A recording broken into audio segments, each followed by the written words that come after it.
Something slid under my motel room door at 12:17 in the morning. At first, I thought it was a receipt or maybe a flyer. Then I heard the door handle move. Just once slowly, I got off the bed and walked over. A plastic keycard was lying on the carpet. It hadn't been there a few seconds earlier. I picked it up. The card was inside a paper sleeve. Before I could read it, a man's voice came from the hallway. Quiet, calm, close enough to be standing right outside my door. "You dropped your key." I froze. The key card wasn't mine. I was still holding the one the front desk had given me. I looked down at the sleeve and my stomach dropped. My full name was printed on it. Not just my first name, not just my last name. Are you there? My full name, exactly the way it appeared on my driver's Please license. say something. My name is Emily Carter. At the time, I you're was there. 31 and working as a sales rep for a medical equipment company. That night, I was driving from Pittsburgh to Cleveland. Around 10 o'clock, I hit a piece of debris on Interstate 80. It damaged one of my rear tires. Not enough to leave me stranded, but enough that I didn't want to keep driving through the rain. The motel was less than 5 minutes from the highway. An old 2-story place with faded signs and a nearly empty parking lot. The kind of motel people only use when they have no better option. I checked in at 11:38 p.m. The night clerk barely looked up from his monitor. He handed me a key card and told me room 212 was the last room available. I parked outside, carried in my overnight bag, locked the deadbolt, locked the security latch. Then I called my husband and told him I'd made it safely.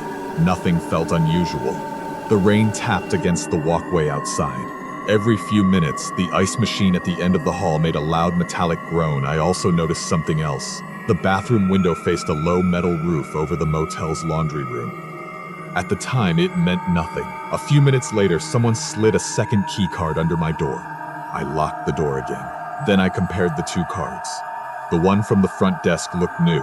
The second one didn't. Its edges were scratched. The plastic was worn smooth. I turned it over. That's when I noticed something else. Under my printed name was a handwritten note. A Pennsylvania license plate number, my license plate number. I walked to the window and looked outside. My car was still there, exactly where I'd parked it. I tried to come up with a reasonable explanation. Maybe the motel recorded plates with security cameras. Maybe an employee had written it down. Maybe someone had accidentally printed a duplicate card. None of those explanations felt good, but they felt better than the alternative. I called the front desk. The phone rang. No answer. I tried again. Nothing. Outside, the rain continued. The ice machine rattled somewhere down the hall. The building sounded empty, but I couldn't stop staring at the second key card. Tiny drops of water still clung to its surface. Fresh water, not old condensation, like someone had been holding it in the rain only minutes earlier.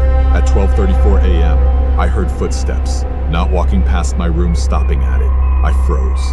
The footsteps ended directly outside, room 212. Then everything went quiet. No voices, no movement, just rain. I moved toward the peephole. The hallway looked empty.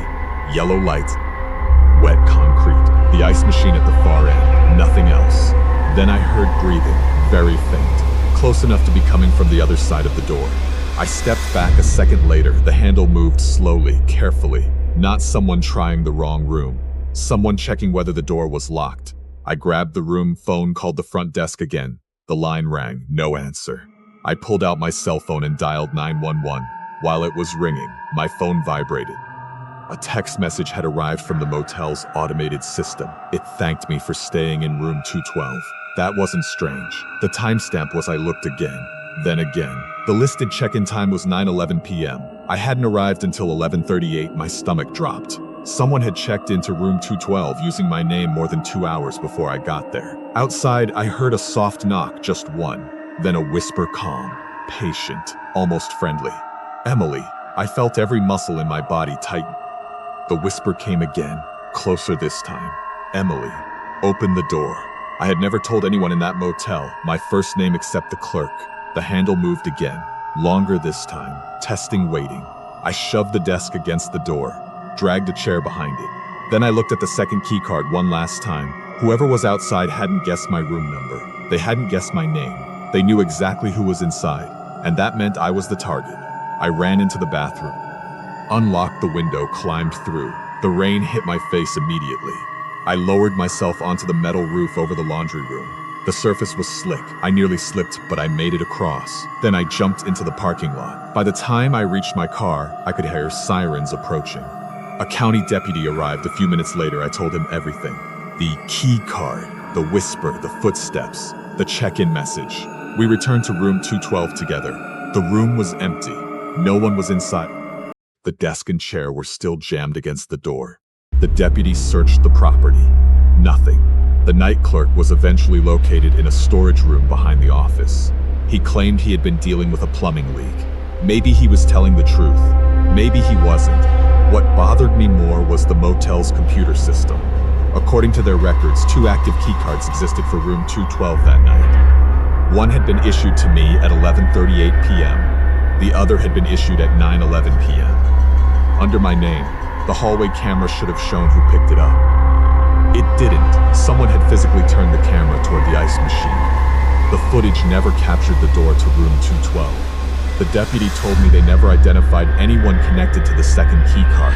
I believe him, because they never found the card either. The one that slid under my door vanished sometime before sunrise. No officer logged it. No employee turned it in. It simply disappeared. Years later, that's still the detail I remember most. Not the whisper, not the footsteps, not the handle turning the card. Because whoever left it wasn't trying to warn me. They weren't trying to scare me. The key card under my door wasn't a warning. It was a receipt for a room someone had already entered under my name.